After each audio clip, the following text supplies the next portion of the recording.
आधे घंटे से बिहार की 9 जिलों की 57 सीटों पर वोटिंग हो रही है। बिहार में आखिरी चरण के चुनाव में कई दिग्गज भी हैं जिनकी प्रतिष्ठा दांव पर लगी हुई है। और सबसे महत्वपूर्ण, बिहार सरकार के 6 मंत्री, नीतीश सरकार के फिलहाल ये 4 तस्वीरें। सुपौल, पूर्णिया, मधेपुरा 57 सीटों पर वोटिंग हो रही है। बिहार में आखिरी चरण के चुनाव में कई दिग्गज भी हैं जिनकी प्रतिष्ठा दांव पर लगी हुई है। और सबसे महत्वपूर्ण, बिहार सरकार के 6 मंत्री, नीतीश सरकार के फिलहाल ये 4 तस्वीरें। सुपौल, पूर्णिया, मधेपुरा और किशनगंज की हम आपको दिखा रहे हैं। मतदाताओं में खासा उत्साह और जैसा कि अनुज जी जिक्र कर रहे थे कि इस चरण में जो वोटिंग प्रतिशत है वो बढ़ने की भी उम्मीद जताई जा रही है, क्योंकि यहां पर मतदाताओं का उत्साह काफी ज्यादा देखा जाता है। फिलहाल ये 4 तस्वीरें आपके सामने हैं, लेकिन बिहार में आखिरी चरण के चुनाव में कई ऐसे दिग्गज हैं जिनकी प्रतिष्ठा दांव पर लगी हुई है। कौन कौन से वो महत्वपूर्ण लोग हैं जिनके भाग्य का फैसला कर रही है बिहार की जनता, देखिए इस रिपोर्ट में।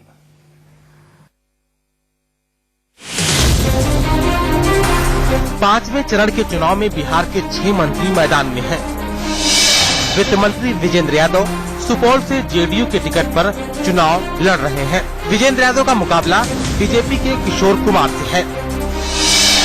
अल्पसंख्यक कल्याण मंत्री नौशाद आलम ठाकुरगंज सीट से किस्मत आजमा रहे हैं। जेडीयू उम्मीदवार नौशाद की टक्कर एलजेपी के कैंडिडेट और पूर्व विधायक गोपाल अग्रवाल से है।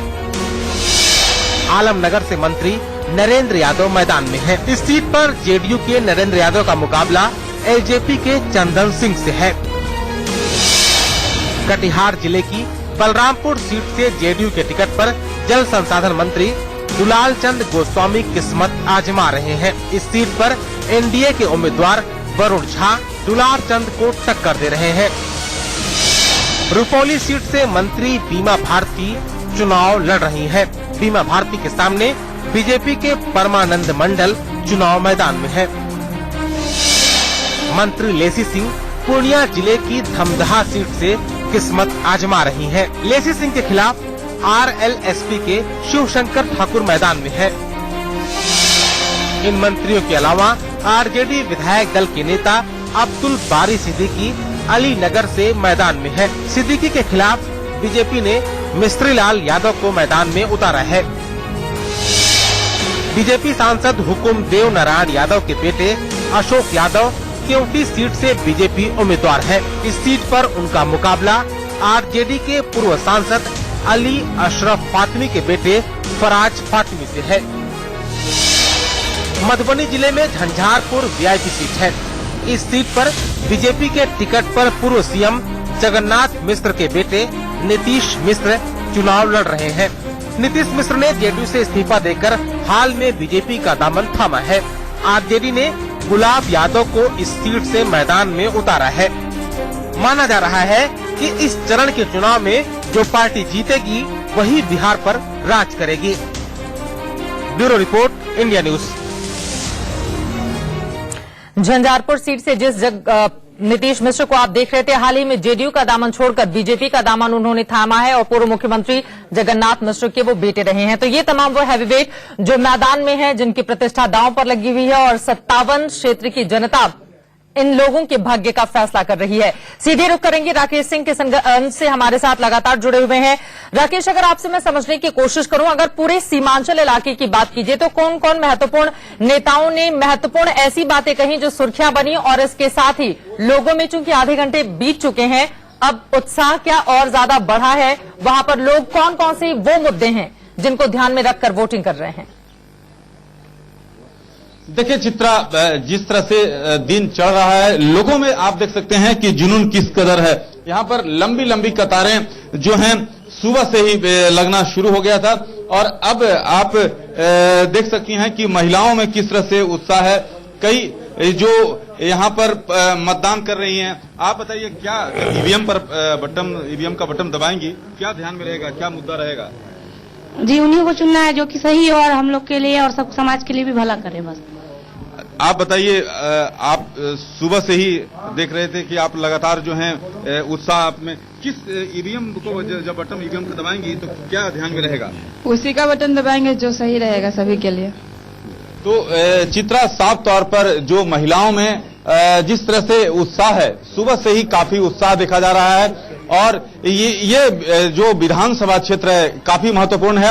और खासकर किशनगंज की बात किया जाए तो किशनगंज खास तौर पर जो एमआईएम के ओवैसी के उतरने से, मैदान में उतरने से मुकाबला त्रिकोणीय है। लेकिन सबसे खास बात यह है कि तस्लीमुद्दीन जो कि किशनगंज से एक प्रमुख चेहरा आरजेडी के हुआ करते थे और अभी भी हैं, लेकिन उन्होंने जो जिस तरह से टिकट बंटवारा हुआ उसको लेकर कहीं ना कहीं नाराजगी थी और उन्होंने कभी जो है यहाँ पर प्रचार नहीं किया। जो उनके समर्थक थे, देर रात उनसे बात हो रही थी, उन्हें साफ तौर पे उनका कहना था कि इसका खामियाजा भुगतना पड़ेगा। लेकिन सबसे खास बात यह है कि यहाँ पर मुकाबला जो है त्रिकोणीय है और ये देखना काफी महत्वपूर्ण है क्योंकि ये अल्पसंख्यक बहुल क्षेत्र है। तो ऐसे में देखना काफी महत्वपूर्ण है कि आखिरकार वैसी फैक्टर यहाँ पर कितना काम करता है। और सबसे ज्यादा महत्वपूर्ण राकेश ये हो जाता है कि कांग्रेस पार्टी ने जो 2 सीटें जीती थी लोकसभा इलेक्शन में, किशनगंज एक वो सीट थी जहां से आप वहां पर हमें जानकारी दे रहे हैं 48% मुसलमान हैं जो किस्मत का फैसला करते हैं जितने भी प्रत्याशी हैं मैदान में।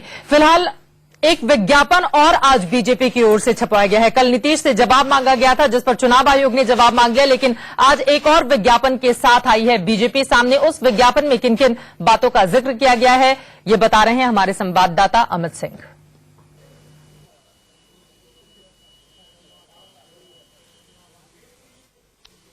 ये आखिरी चरण है और ये चरण इतना महत्वपूर्ण है कि सीमांचल के इलाके या फिर जो कोसी का इलाका है ये काफी मजबूत कर रहा है शुरू से महागठबंधन का।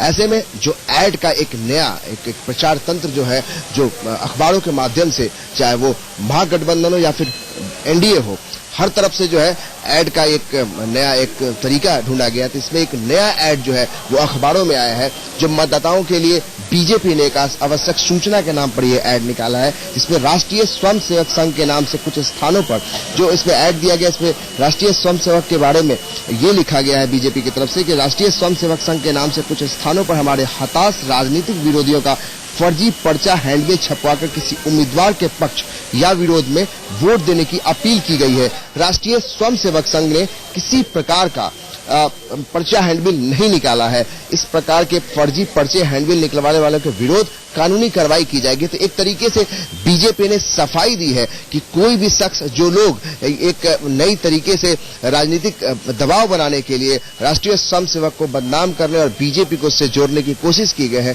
तो उसमें ये ऐड के जरिए जो है बताया गया है कि कैसे बीजेपी। विज्ञापन की राजनीति भी तेज है। अब ये पर्चे किसने छपवाए जिस पर बीजेपी को सफाई देनी पड़ रही है, ये भी एक महत्वपूर्ण सवाल है। लेकिन एक एक करके अपने मेहमानों के पास फिर से प्रदीप जी, जो विज्ञापन की राजनीति है वो भी चरम पर रही। हमने देखा है कल ही अभी नीतीश से जवाब मांग रहे थे बीजेपी के तमाम नेता गौमांस के मुद्दे पर, और आज खुद ही सफाई देनी पड़ रही है उन लोगों को। देखिए, इस चरण में जो है दोनों पार्टियों की ओर से ध्रुवीकरण की कोशिश हुई है। बिल्कुल। लेकिन एक फर्क ये है कि मुस्लिम मतों का ध्रुवीकरण हो तो उसको सेक्युलरिज्म माना जाता है, हिंदू मतों के ध्रुवीकरण की कोशिश हो तो वो कम्युनलिज्म माना जाता है। तो ये जो चरण है आखिरी, इसमें दोनों गठबंधनों ने अपनी पूरी ताकत लगाई है। बिल्कुल। और हर तरह के हथकंडे अपनाए हैं, वो जायज नाजायज दोनों की श्रेणी में आते हैं। लेकिन एक चीज है कि ये पांचवें चरण की बात करें तो हमें तारिक अनवर का जिक्र जरूर करना चाहिए। कटिहार से सांसद हैं, उन्होंने एक गठबंधन बनाया था जिसमें मुलायम सिंह ने उनको मुख्यमंत्री के रूप में प्रोजेक्ट किया था। हालांकि मुलायम सिंह अलग हो गए उस गठबंधन से, बल्कि कहे कि तारिक अनवर ने उनसे अलग होने की घोषणा कर दी। तो उनका भी प्रभाव क्षेत्र है ये।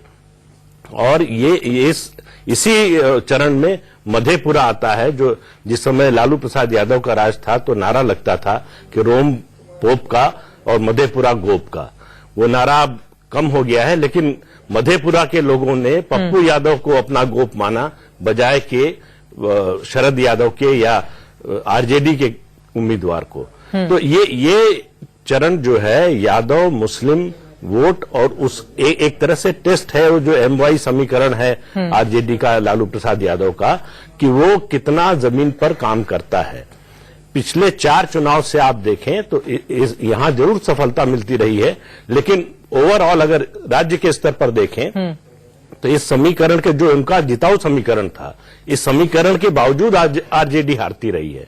तो ये कई सवालों के जवाब ये जो है ये चुनाव देगा, खासतौर से ये इस चरण में कि ओवैसी का कितना असर हुआ। वो 6 सीटों पे लड़ रहे, ठीक कह रहे थे विनोद, लेकिन उनका असर सीमांचल में है कि नहीं?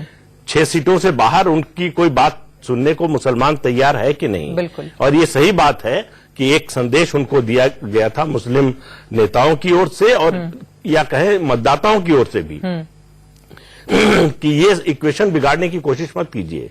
आप अगर उन पर आरोप भी लगे थे कि बीजेपी ने पैसा दिया है चुनाव लड़ने के लिए, उम्मीदवार खड़े करने के लिए, उसकी सफाई वो लगातार देते रहे, तो उनको एक संदेश दिया गया था कि ये खेल बिगाड़ने वाला काम मत कीजिए। आप सीरियस हो तो अलग बात है, नहीं तो ये खेल बिगाड़ने के लिए यहां मत आइए। बिल्कुल, और उसको मानते हुए उन्होंने 6 सीटों पर ही चुनाव लड़ने का फैसला किया। बिल्कुल, लेकिन यहां पर एक और चीज ध्यान में आती है विनोद जी, और वो ये है जिसका जिक्र कर रहे थे कि अपने अपने तरीके से मतदाताओं के ध्रुवीकरण की कोशिश की गई है, चाहे वो कोई भी नेता हो, लेकिन सबसे ज्यादा महत्वपूर्ण प्रधानमंत्री का आरक्षण को लेकर दिया गया वो 5% का जो बयान है, जो सीधे सीधे संदेश दे रहा था कि देखिए किस तरह से एक तबके को लुभाने की कोशिश, और हालांकि निशाना उनका सीधे आरजेडी और जेडीयू पर ही। लेकिन ध्रुवीकरण की राजनीति बिहार के पूरे चुनाव में हुई है। सबसे पहले सामाजिक न्याय के नाम पर, मंडल राज के नाम पर जाति ध्रुवीकरण करने की कोशिश महागठबंधन ने की। वहीं गाय के नाम पर, गोमांस के नाम पर हिंदुओं का ध्रुवीकरण करने की कोशिश भारतीय जनता पार्टी ने की। वो गिरिराज सिंह का बयान आप याद करिए, है। उसके बाद फिर प्रधानमंत्री जी ने जब कहा कि 5-6% आरक्षण दलितों, आदिवासियों और पिछड़ों का काट करके एक गैर उनको दूसरे धर्म के लोगों को देने की कोशिश है, यानी सीधे मुसलमानों की तरफ इशारा था उनका, तो वो भी ध्रुवीकरण की कोशिश थी, जिससे मंडल राज वाला जो आरक्षण का जो मोहन भागवत जी का बयान था उसको डाइल्यूट करने के लिए, ताकि जिससे यादवों और जो पिछड़ी जातियां और ईबीसी हैं उनमें ध्रुवीकरण हो भाजपा के लिए, वो कोशिश प्रधानमंत्री जी के स्तर पर की गई। फिर अमित शाह का बयान कि अगर भारतीय जनता पार्टी हारी तो पाकिस्तान में पटाखे फूटेंगे, ये ध्रुवीकरण की कोशिश हुई। और उसके बाद वो कल वाला विज्ञापन जिसको लेकर चुनाव आयोग में लोग गए, वो भी ध्रुवीकरण की कोशिश हुई। तो ध्रुवीकरण की स्थिति ये है कि जब पिछड़ों का ध्रुवीकरण हो तो वो जातिवाद हो जाता है, जब हिंदुओं का ध्रुवीकरण हो तो वो राष्ट्रवाद हो जाता है, मुसलमानों का ध्रुवीकरण हो तो सेकुलरिज्म हो जाता है। तो ये जो परिभाषाएं राजनीतिक दलों ने अपने अपने हिसाब से गढ़ी है, बिल्कुल क्यों ध्रुवीकरण सब कर रहे हैं। एक बात मैं कहूं कि जब पप्पू यादव, दरअसल जो मधेपुरा है ये बहुत दिलचस्प है, ये नारा लालू यादव से पहले ही लगता था शुरू से कि मधेपुरा गोप का, रोम पोप का, और तमाम बड़े यादव क्षेत्र यहां से जीत के आए थे। बीपी मंडल खुद यहां से जीते हैं चुनाव, जो मंडल उसके रहे हैं। गोप का मतलब यादवों का, और पप्पू यादव जो पिछला चुनाव जीते वो लालू यादव का झंडा लेके जीते थे, अकेले नहीं जीते थे। चलिए एक छोटे से ब्रेक के लिए हमें रुकना है। इस बड़ी खबर पर लगातार हमारी नजर बनी हुई है, और बिहार में आपको बता दें कि लगातार 57 सीटों पर वहां की जनता के 57 सीटों पर ईवीएम का बटन दबा रही है बिहार की जनता। आखिरी चरण की ये वोटिंग हो रही है जो काफी ज्यादा महत्वपूर्ण हो जाती है महागठबंधन और एनडीए के लिहाज से, क्योंकि इस चरण के लिए तमाम दिग्गजों ने अपनी पूरी ताकत झोंक रखी थी। फिलहाल अब सबको 8 तारीख का इंतजार रहेगा, लेकिन आज का वोट प्रतिशत कितना रहता है इस पर भी पूरे बिहार की नजर रहेगी। लेकिन सीधे रुक करेंगे हम, हमारे साथ अमित लगातार मधेपुरा से बने हुए हैं। और अमित, आपने रिपोर्ट भी दिखाई कि बीजेपी को किस तरह से सफाई देनी पड़ रही है, एक जो पर्ची वहां पर बांटी गई है, लेकिन इन सब के इतर वो कौन कौन से महत्वपूर्ण मुद्दे हैं जिसने सबसे ज्यादा प्रभावित किया है वहां की जनता को, जहां पर आप मौजूद हैं, और वहां के लोग उन मुद्दों को जेहन में रखते हुए वोटिंग कर रहे हैं?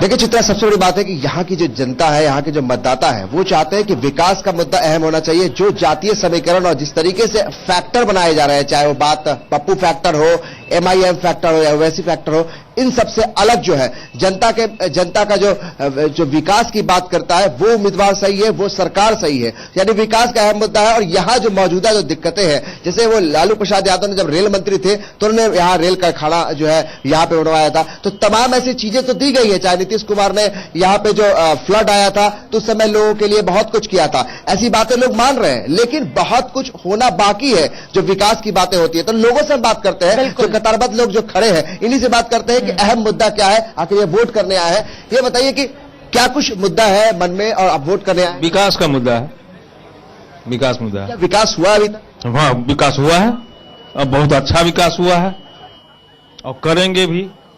ये लोग जो है उनसे बात करेंगे। आप युवा है, आप बताइए कि क्या कुछ मन में है और युवा क्या सोचता है? आप जब मतदान केंद्र पर आए हैं, क्या कुछ? शिक्षा और विकास, शिक्षा और विकास अत्यंत आवश्यक। बेरोजगारी बहुत है यहाँ पर। मुद्दा एक विकास का ही है और किसी भी चीज का नहीं।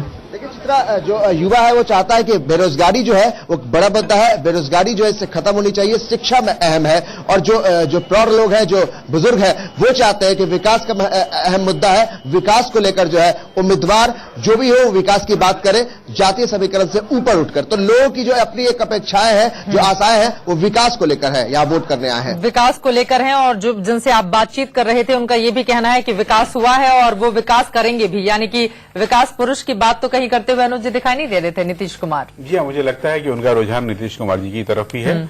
और देखिए, जो युवा कह रहे थे कि बेरोजगारी सबसे बड़ी समस्या है इस क्षेत्र में, पूरे हिंदुस्तान के लिए वो एक समस्या है और खासकर उत्तर भारत में तो वो बड़ी समस्या है। इसलिए पलायन भी होता है। बिहार बाकी अन्य क्षेत्रों की तरह भी कृषि आधारित क्षेत्र है पूरा, और जब तक कि कृषि के अंदर अधिक पैसा ना जाए, यानी फसलों की अच्छी कीमत न मिले, जो कि यूपीए सरकार के समय, मनमोहन सिंह जी की सरकार के समय बहुत अच्छे तरीके से काम हुआ था।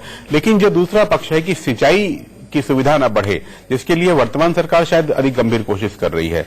ये कृषि के अलावा उद्योग, नए उद्योग जब तक न लगे तब तक रोजगार नहीं मिल पाएंगे। और ये बहुत बड़ी दिक्कत है वहां की, और उसके लिए युवाओं को शिक्षित होना पड़ेगा, प्रशिक्षित होना पड़ेगा। उस दिशा में जो स्किल डेवलपमेंट का काम सरकार बिल्कुल वही कह रहा था, वो जो शुरू हुआ है यूपीए से लेकर के, और ये सरकार भी उसको बड़ी प्राथमिकता दे रही है। मुझे लगता है वो एक बड़ा रास्ता हो सकता है जिससे युवाओं को स्वरोजगार की तरफ जो है। नहीं, युवाओं की आप बात सुनिए तो ये सभी राजनीतिक दलों के लिए एक तरह की चेतावनी है कि अगर आप सचमुच चाहते हैं कि आप शासन में आए, सत्ता में रहें, राजनीति में रहें, तो आपको युवाओं के रोजगार के मुद्दे को हल करना पड़ेगा। बिल्कुल, और ये एक अच्छी बात है कि कम से कम युवा जवाब मांग रहा है और जवाबदेही भी तय करने की कोशिश कर रहा है राजनीतिक दलों से कि आप मेरे पास आइए तो हमारे इन मुद्दों को एड्रेस जरूर कीजिए। बिहार में लगातार 57 सीटों पर वोटिंग जारी है। एक छोटे से ब्रेक के बाद फौरन लौटते हैं।